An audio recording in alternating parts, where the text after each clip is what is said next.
United States in Vienna in the coming weeks. Now, we have been watching this very closely here at the newscast ever since Ibrahim Raisi, the man known as the Butcher of Tehran, took office in August. Raisi had pledged that Iran, under his government, would return to the talks, but there were some questions. Look, as we've told you many times here in the newscast over the past few months, this new government led by Raisi is the most radical Iranian government that we have seen since the 1979 Iranian Revolution, and believe me, that is saying something.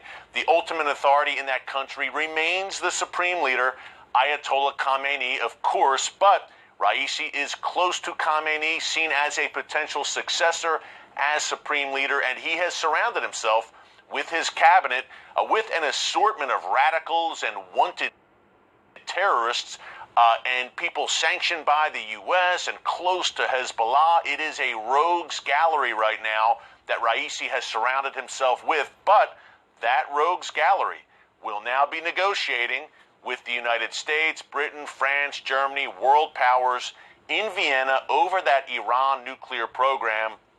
And if there was any doubt remaining, President Biden spoke at the UN General Assembly today, and he referenced the Iran deal. Now, by the way, the General Assembly kicked off today. It lasts through September 27th. Ibrahim Raisi will also be speaking there today, as will Xi Jinping, the Chinese dictator. So a very interesting day in New York at this UN General Assembly. But President Biden, first of all, he addressed, for our audience here at The Watchman, just so you know, no big surprise here, but he did address the Israel-Palestinian issue. He called once again for a Palestinian state, even though Israel does not have a viable partner on the other side. Hamas, Mahmoud Abbas, pick your poison.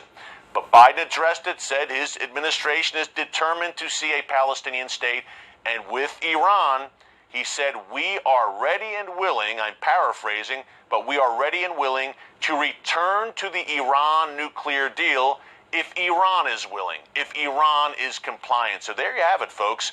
Iran's litany of bad behavior, not only over the past decades, but in the past few weeks, attacking an Israeli cargo ship with drones, killing 2 crew members back in August, instigating a war in May between Israel and Iran's proxy Hamas, attacking U.S. personnel repeatedly in Iraq through its Shia militia proxies there, and of course Iran repeatedly attacking Saudi Arabia through its Houthi proxies in Yemen. All of that has not been enough to convince the Biden administration and its European allies to walk away and end this charade of nuclear talks with the Iranian regime. By the way, the United States, I said at the top, is ready to give up considerable leverage with the Iranian regime. When you scan the landscape here and you look at the background of these talks, you would think that the United States has major leverage, because it does, thanks in large part to the Trump administration sanctions. I have to quote from the Washington Free Beacon, Adam Credo, a great piece published yesterday in that publication, to quote, the Trump administration sanctions on Iran decimated the Iranian regime's trade with the world's largest economies. Get this, knocked it down, Iranian trade, from $46 billion in 2019 to $28 billion in 2020, almost sliced Iran's trade with the world's leading economies in half. What does that mean? It means the Iranian regime was seriously hurt in the wallet. Their back was against the wall. They were struggling economically. You had the Iranian people taking to the streets and protesting the regime. Here's more. The roughly $18 billion decrease in trade was a significant blow to Iran's attempts to gain access to hard currency amid an economic crisis that sparked nationwide protests. Major damage here.